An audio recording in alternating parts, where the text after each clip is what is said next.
My name's Michale Wilson. I'm an assistant professor in neurology and also a postdoctoral fellow in the lab of Joe DeRisi here at UCSF. I'm interested in infectious diseases of the central nervous system, so bugs that affect the brain and the spinal cord. And the research that I do in the lab is trying to develop new ways to make diagnoses in these cases, because about half the time when someone comes in with brain inflammation, we can't figure out what's going wrong. So I grew up outside Chicago in a pretty small town called East Dundee in Illinois, and my dad worked for a box company and my mom was a homemaker, and I had an early interest in science and went to Magnet Math and Science High School but then had a detour in college where I got much more interested in the humanities and ended up majoring in philosophy. And it wasn't until kind of after college that I came back full circle and decided to apply to medical school and kind of go this route.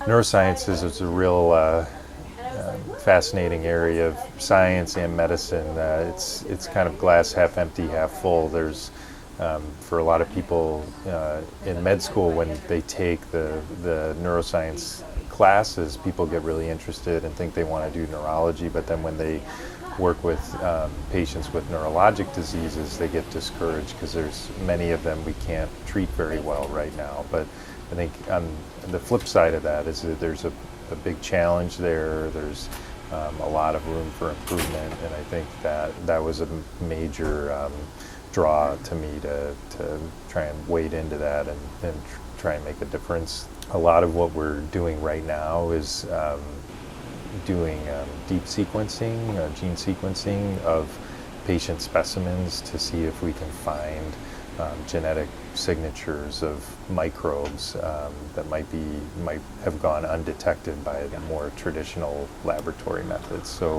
when you get a patient sample, in my case it happens to be spinal fluid for the most part. The gene sequencing machines have gotten so fast and so powerful over the last few years that you can basically sequence everything, all the DNA that's in the sample. And as you can imagine, since these are human samples, the vast majority of what you sequence is going to be human. So when you get this big data set, you have 99% of the sequence is human, and so you need very powerful, fast computers to essentially remove all the human sequences that are present in the sample, and then the sample shrinks down to a much smaller size, and you do a lot of searching to try and figure out the identity of all the non-human sequence that's present. And if you can make a match, then that tells you that there's probably a bug that's also present in the original sample that shouldn't be there. Bug could be a virus, like West Nile virus or herpes simplex virus. It could be a fungus, could be a bacterium. So what's great about the sequencing techniques is that with the deep sequencing, since you just sequence everything that's in there, you don't have to have a bias one way or the other as to what the person might have.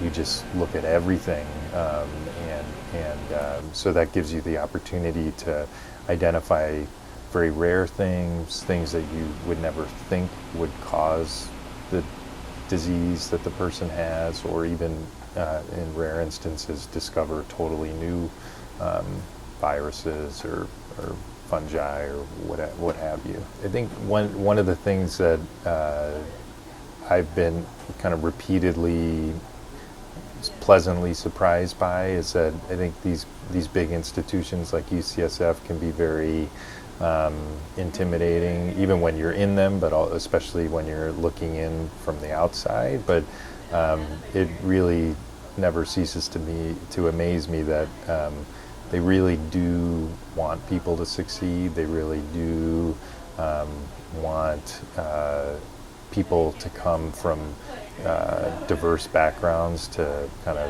enrich the universities, scientists, teachers, and students. So I think they really, it's more than just kind of lip service. They really want that and thrive on it. And so I'd love to stay put if possible. I'd love to stay at UCSF and would love to keep, doing what I'm doing, which is this combination of seeing patients and doing science and teaching, and just think it's a really dynamic and fun career. It can be overwhelming at times, but in a good way. So I feel challenged every day, and I'm learning all the time. So